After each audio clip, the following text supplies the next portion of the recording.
talong. Pampaunat na ng paa, pampatirik pa ng mata. Sabi ng mga kaibigan kong Bex.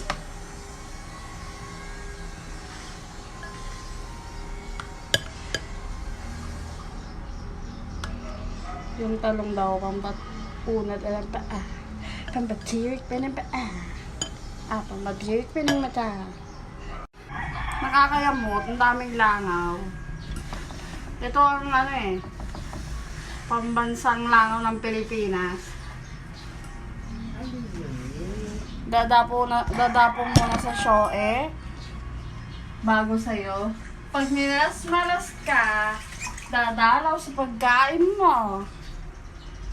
O, diba? Saka makakakita niyan.